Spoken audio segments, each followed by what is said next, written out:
Sound off for Chesterfield. Chesterfield, first with premium quality and best for you. Chesterfield brings you Dragnet.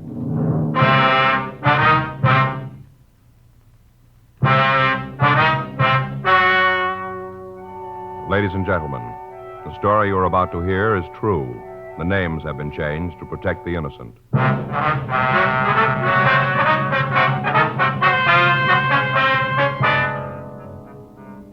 You're a detective sergeant. You're assigned a missing persons detail. You get a call that a man is missing. He failed to return from his work the day before. There are no leads to his whereabouts. Your job, find him.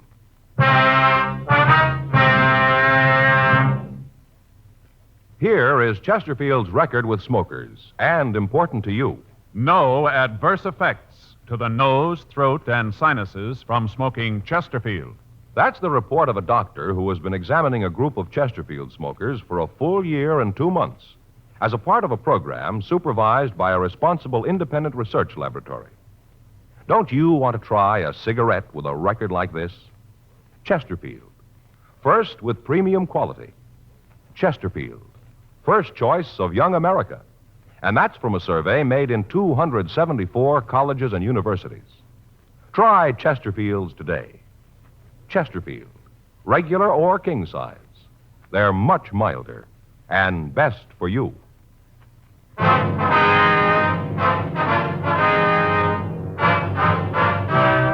Dragnet, the documented drama of an actual crime. For the next 30 minutes, in cooperation with the Los Angeles Police Department, you will travel step by step on the side of the law through an actual case transcribed from official police files. From beginning to end, from crime to punishment, Dragnet is the story of your police force in action. It was Tuesday, June 16th. It was warm in Los Angeles. We were working the night watch out of Homicide Division, missing persons detail. My partner's Frank Smith. The boss is Chief of Detectives Thad Brown. My name's Friday. I was on my way back to the office, and it was 11:59 p.m. when I got to room 24. Missing persons. What was his mental condition when you last saw him, Mrs. Borg? Where'd you last see him? Was he driving his car? Mm-hmm. And what time was that? Yes, ma'am, but what was the exact time? I see. And your address? And the phone, please. Now, can you think of anything you forgot to tell me? Right. Right. Oh, you gave me that before. Mm-hmm. Was your husband a drinking man, ma'am? I see. Okay, Miss Borg, we'll make a check. Call you back. Yes, ma'am, we'll do our best, thanks. Anything? Man by the name of Borg missing. I'm sure glad my wife doesn't call for help every time I miss a meal. Trouble with most guys is they let a woman keep tabs on them, check on everything they do. Let me see that 9-7, will you? Yeah, here you go. It's everything his wife gave me. Mm-hmm. Well, you get the jails and records. I'll check Georgia Street County Hospital in the morgue.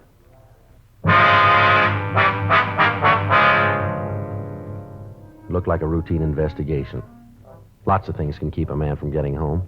A few drinks, sick friend, unexpected business conference, a flat tire on an isolated road, maybe just boredom. But there are other things that can keep a man from getting home. It had to be checked out. Henry Borg, 51, male, white American, address 1571 East Berendo Street, had failed to return home at the usual time on Monday. His wife called one of the men he worked with and found that he hadn't been at work all day that day. He still hadn't come home the next afternoon. She called us. I checked the Gaga file to see if he was one of our regular customers, mental case or alcoholic. He wasn't.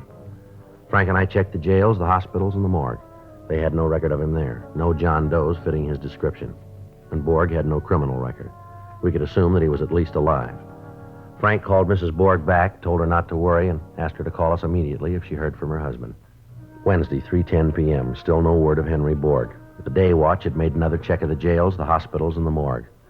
Mrs. Borg called 3 times. The day watch officer's notes described her as very upset. I called her back and asked her to come in the next day to file a missing persons report. I asked her also to bring in the best picture she had of her husband. Thursday, 2:40 p.m. Mrs. Borg was waiting with Frank when I got to work. She'd already filled out the Form 316. She was holding an aging Pekingese dog in her arms. Joe, this is Mrs. Borg. How are you, ma'am? My partner, Joe Friday, ma'am. Hello, Officer Friday. I talked to Mr. Smith and filled out the paper. Here's that picture you wanted. Oh, yes. Thank you very much, ma'am. It's a good likeness. Mm-hmm. Now, Miss Borg, I see here that you haven't put anything down under personal habits for your husband. Well, I don't understand. Well, does your husband drink at all, ma'am? Henry? No. He takes a glass of beer with his supper when he comes home, but he's not what a person would call a drinking person. Gamble? Gamble? Yes, ma'am. Cards, dice, horses? Oh, I should say not. He never does nothing like that. You've never known him to gamble at all, then? Henry? I should say not. Now, Miss Borg, you say here that your husband has no relatives. Oh, only brother Ed, older brother, but I didn't put him down. We don't know where he lives. Haven't heard a word about him 9-10 years. Mm-hmm. What about your family? Your husband friendly with your family? My family hasn't spoke to me since the day I married Henry Borg. Mrs. Borg, I see you only have one friend listed, a Hal Bishop. That's the man your husband rode to work with, isn't it? Yes. Do you know Mr. Bishop's address? No, I don't. Did your husband ride to work with Bishop every day? You say he left his car at home Monday. Did he ever drive it to work? Well, he usually drove our car, but then he'd ride with Mr. Bishop pretty often, too. I didn't think anything about it. It didn't seem like anything. Well, did your husband spend much time with this Bishop? No, just work. Henry used to like to spend his free time with me. All right, now, ma'am, please don't get upset here. Did your husband have any financial problems, debts that were worrying him? Financial difficulties, like bills and things? Oh, no, Henry always took care of it. Do you think there might have been anything you didn't know about that was worrying him? Officer, if Henry was worried about anything, I'd have known it. He'd have told me for sure. Mm-hmm. Now, what about your home? Do you own it? What do you mean? Was there a mortgage on it, I mean? Yes. Do you have the pink slip on your car? No. Well, is it possible that your husband was behind in the payments? No, he would have told me. Well, did he owe money down where he worked? No, not that I know of. His job, maybe. Was he worried about that? Mr. Snyder, that's his boss. Well, he always said Henry would have a job as long as he was in the contracting business. Henry makes good wages. Mm-hmm. Now, you say here his mental condition was good. Has that ever been poor? You ever know your husband to black out? How do you mean, black out?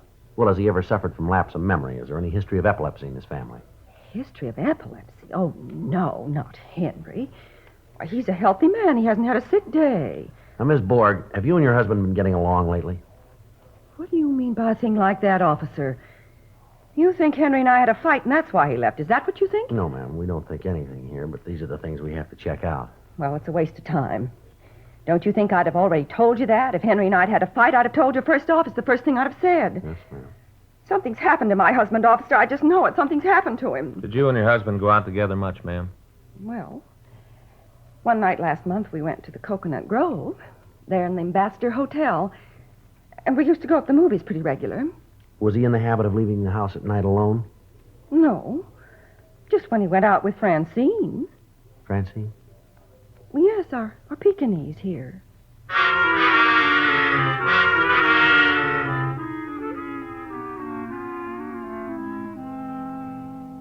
3:55 p.m., Thursday, June 18th. Began to look as if Henry Borg was in trouble. From what we'd been told, he wasn't a man who had just suddenly decided to leave home. We had to find out if the facts we'd been given were accurate. Thursday, 4:10 p.m. We contacted Borg's friend, Hal Bishop, just as he was leaving the construction job where they both worked. He said he hadn't gone by Borg's house to pick him up Monday because Borg hadn't asked him to. The way they worked it, Borg always told him the day before if he wanted to ride. At first, Bishop said he hadn't noticed anything strange about Borg recently. Then he decided Borg had been a little irritable the last few days. Said it wasn't like him to be irritable. That he'd never known Borg to miss work before, and that he'd never heard of any trouble between Borg and his wife. He said that Borg didn't talk much about his wife. We called on the neighbors of the Borgs. They said nothing to indicate any flaws in Mrs. Borg's story. Henry and Martha Borg were average people in an average neighborhood. He went to work every morning at 7 a.m. Came home at 5:15. His neighbors didn't know much about him. He was a quiet man. They lived in the same house for 13 years. Martha Borg was 47, maybe 48. They never had visitors. After 13 years in the same neighborhood, she apparently had no close friends. Two of her neighbors had noticed that in the past year, Martha Borg would leave her house 3 or 4 times a week at 11 a.m. Always at 11 a.m. She invariably got back before her husband did. The neighbors said she usually brought some shopping home with her. They did go out frequently in the evenings. However, there were no reports of family trouble between Martha and Henry Borg. Thursday, 6:20 p.m. We talked to Adolph Wernicke, whose grocery store was on the corner a half a block from the Borg home. They'd been trading with him ever since they moved to the neighborhood. I don't know what to tell you about Mr. Borg, officer. He always seemed like a nice fellow to me. Didn't say much, but nice. Sure is funny, him disappearing like that. You got any idea if he had any trouble with his wife? Now, that wife, she's a funny one. Different from Mr. Borg as day and night. Well, how's that, sir? Well, I don't know. High hat, sort of. She's all right, I guess. Kind of show-off, though.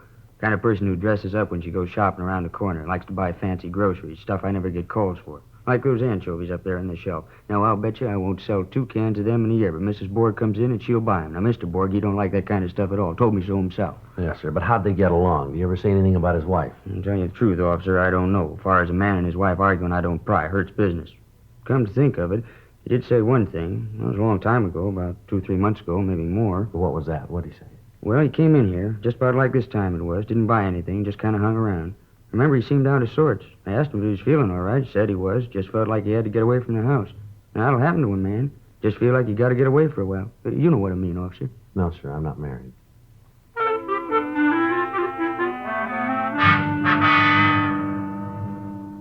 Thursday, 7:50 p.m. Borg's description and the circumstances of his disappearance have been broadcast to all units. Still no word. 4:10 p.m., Friday, June 19th. We checked Borg's union. He hadn't reported for a new job. We filed an all-points bulletin. 8:05 p.m., I checked back into the office. Mrs. Borg was waiting. Sergeant Friday, I'd like to know just what's going on around here. My husband has been missing almost a week, and I don't see why something hasn't been done about it. If you can't find my husband, then why don't they put more men on this case? This is a terrible thing. I'm a woman alone, and the police haven't done a single thing. My husband may be dead. He may be dead, and nobody's doing anything about it. In my work, you hear it every day, but you can't get mad. It's against regulations, and you can't blame them either. They're in trouble, so you let them talk. You try to explain. They don't listen, but you try.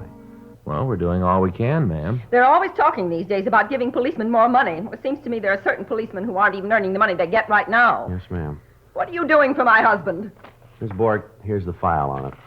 Now, we've made regular checks on the hospitals, the jails, and the morgues. Thursday night, when you came in to file that Form 316, we had a complete description of your husband broadcast to all radio units in the city. It was teletyped to every police division. Today, we sent out an all-points bulletin over the state wire.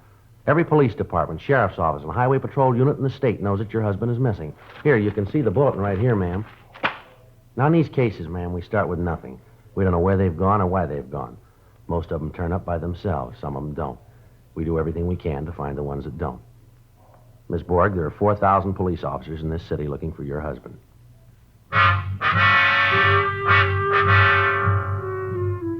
8:57 p.m. When we thought Mrs. Borg was feeling better, we sent her home. We reminded her again to notify us immediately if she heard from her husband.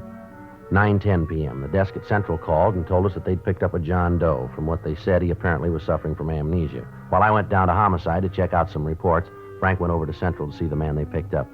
9:16 p.m. Frank came back to the office. Joe? Yeah.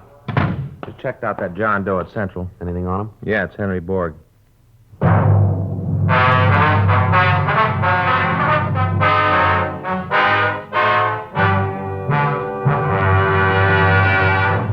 You are listening to Dragnet, the authentic story of your police force in action.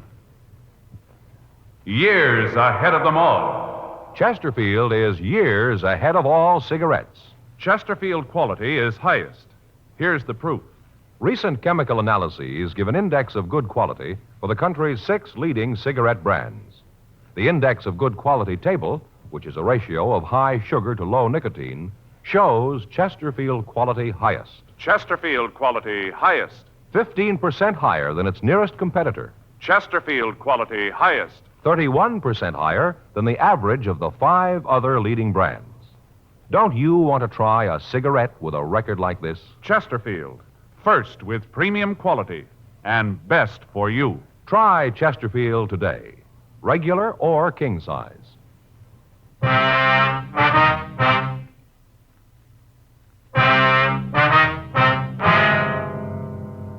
9:18 p.m. Officers Gorman and Mayer brought in Henry Borg, alias John Doe. They found him wandering around in the 900 block down on South Spring Street, the financial district. Wasn't much reason for anybody to be loitering around there at that time of night. All the businesses in the area were closed.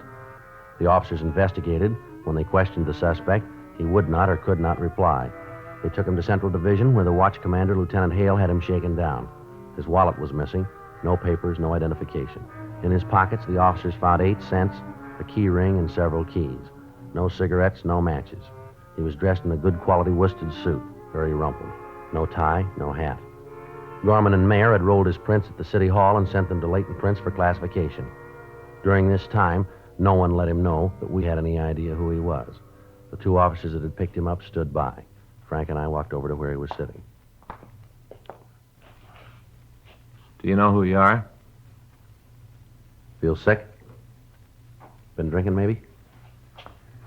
Would you have a rough night? Look, if you can talk, mister, I think you better make things a lot simpler here. We're trying to help you. How about telling us who you are? Maybe there's something wrong with you, mister, but we don't think so. We want to know who you are. We want you to tell us. If you don't, the only thing we can do is let them book you at city jail as a John Doe. That's the law. Now, look, if you're trying to hide something, if you're wanted, we're going to know it in a few minutes anyhow. If you want to wait, we'll wait it out with you. You want us to think you're an amnesia case, is that it? Well, maybe you got a good reason, but it won't work. I've been in this department a long time. I've seen a lot of phony amnesia cases. I've only seen one real one, and he didn't act like you. You want to know what I think? I think you're pulling a phony. Come on, how about it, mister? I get it. Missing persons, Friday. All right. Yeah. You bet. Thanks very much. Right. Okay. That was Leighton Prints, mister. They got your fingerprints classified. Now, we know you're not wanted for anything. Look, we know you're not a bum. Your clothes are good, and you look like a guy who takes good care of himself. A man like you doesn't walk around without a wallet. What happened to you? You got a problem? Tell us about it. Maybe we can help you. Now, why don't you tell us who you are? You probably got a wife. She must be mighty worried about you right now. All right. Book him. I lost my wallet. How? I don't know how. Where? I don't know where I've been. Now, you listen to me, mister. We want to know who you are. We want to know where you've been, and we want to know right now. I don't know who I am. Let me see your hands. What? Your hands. Come on, hold them up. Let me see them. That's it. Now, I'm going to tell you something about yourself, mister. You work for a living, don't you? Hard work, with your hands. Like a mason, maybe, huh? Yeah, maybe you're a mason or a hod carrier. You could be a painter, some kind of construction work, I'd say. Something like a plasterer, for instance, huh? You couldn't be a plasterer by any chance, could you, mister? I don't know. Okay. You ready to talk to us now, Henry?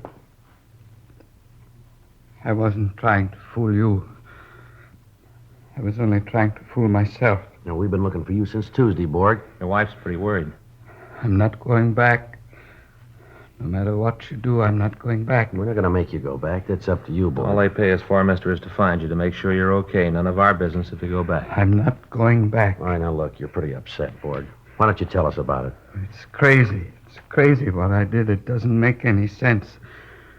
You fellas, you wouldn't be interested. Maybe I'll just go if it's all right with you. I'll just go. Yeah, it's all right. It's okay if you want to. Look, we're going to be around here another hour. We haven't got much to do. Our work's all cleaned up. We're just about ready to go home. Why don't you stick around and talk to us, huh? We'd kind of like to hear what happened. Yeah.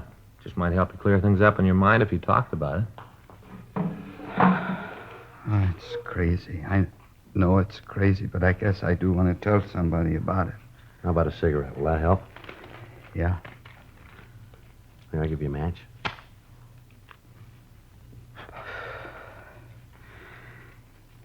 I am a man 50 years old.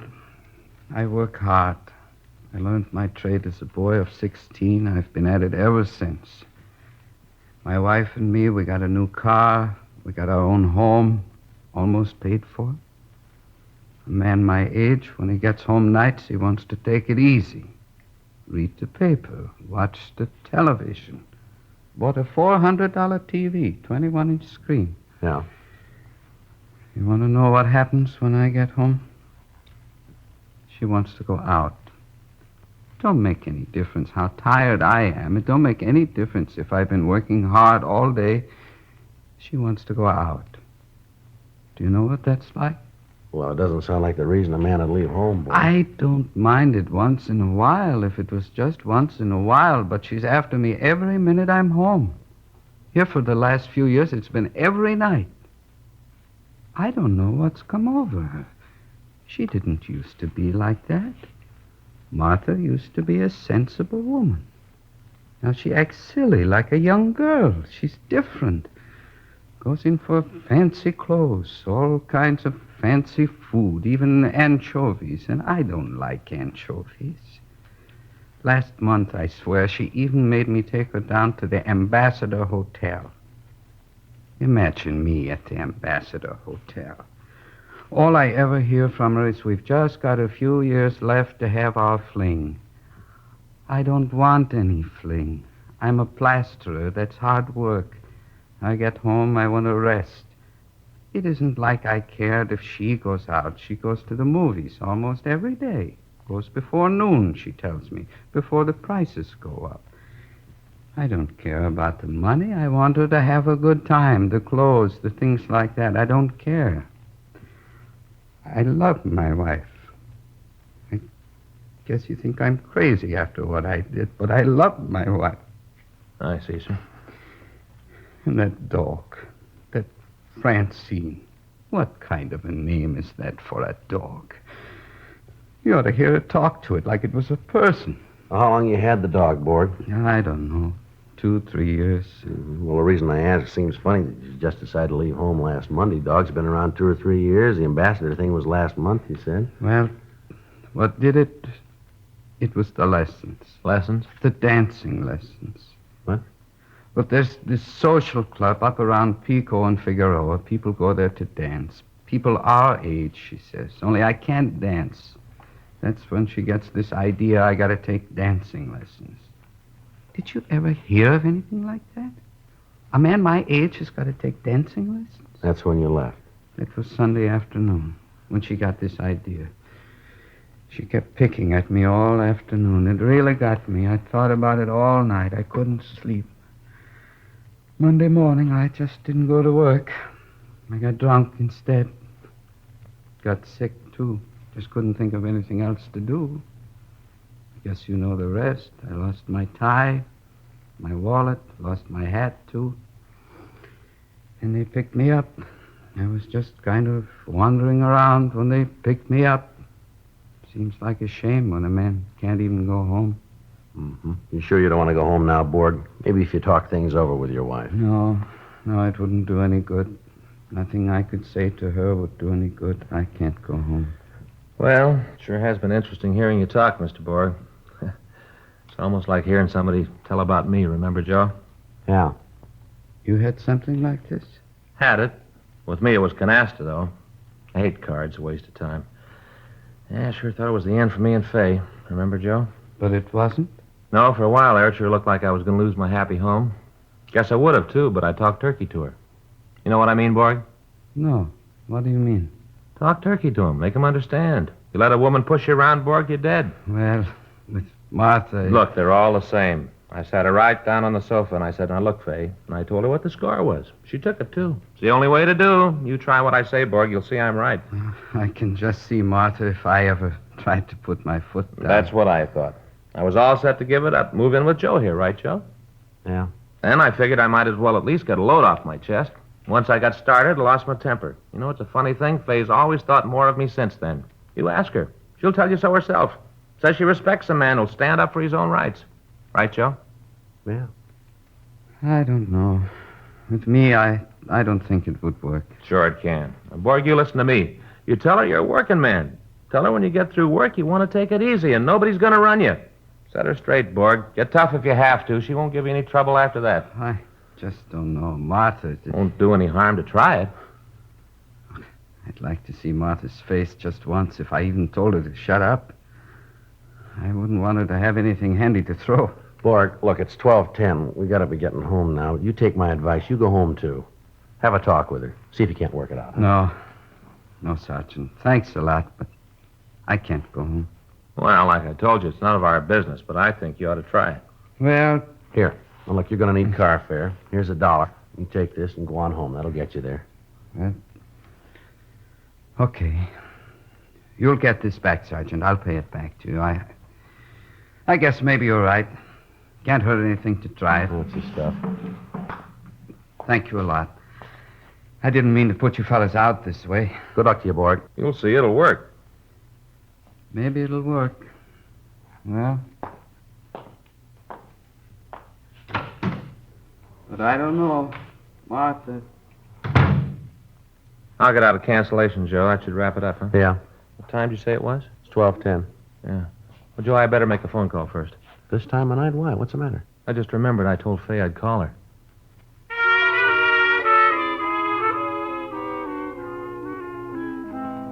Friday, July 28th. A month had passed since Henry Borg had left our office to go home. We'd heard nothing further from him or his wife, and we assumed that they had reconciled their problems. 6:10 p.m. Officers? Oh, hello there, Borg. Nice to see you again. Hi, Borg. I was afraid maybe you fellas wouldn't remember me. It's been a while. I tried to get out and see you before this. Well, fine. How are things going? Did it work out like I said? I brought you something, Sergeant. Some cigarettes for both of you. Like you to have them. I hope it's the right brand. Well, yes, sir. That's the right brand, all right, but you don't owe us anything. I want you to have them. That's all right, sir. You keep them. All right. Well, anyway, here's that $1, the one you loaned me. Okay, Borg. Thanks very much. I sure owe you fellas a lot, and I really mean it. My wife and I, we sure appreciate what you fellas did for us. Was that clock right? Yes, sir. Uh-oh, gotta rush. Got an appointment. Be late if I don't hurry. Appointment? Yeah. Gotta get over to Arthur Murray's.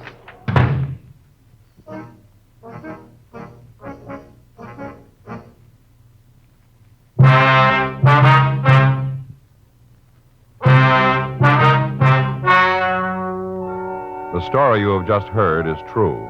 The names were changed to protect the innocent. On July 31st, a meeting was held in the office of the captain of homicide. In a moment, the results of that meeting. Now, here is our star, Jack Webb. Thank you, George Fenneman. Friends, we hope you've been listening to Dragnet regularly, and we hope you've tried our Chesterfields. If you haven't tried them yet, then tomorrow's your day. Get a carton, regular or king size. It only takes one carton at Chesterfield's to show you why Chesterfield is best for you. Believe me, they're much milder with a wonderful taste. America's best cigarette buy, Chesterfield.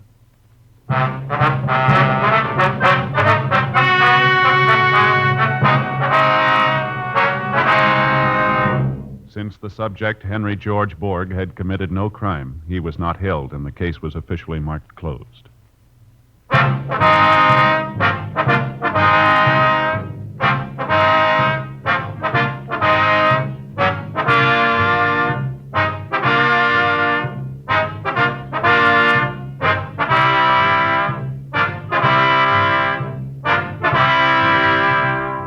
You have just heard Dragnet, a series of authentic cases from official files.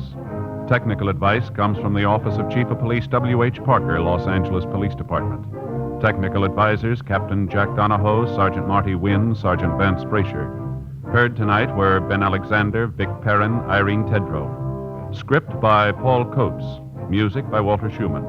Hal Gibney speaking. For a million laughs, tune in Chesterfield's Martin and Lewis show Tuesday on this same NBC station. And sound off for Chesterfield's, either regular or king size. You'll find premium quality Chesterfield's much milder. Chesterfield is best for you. By special request, Dragnet is being sent to our servicemen and women all over the world. Chesterfield has brought you Dragnet, transcribed from Los Angeles.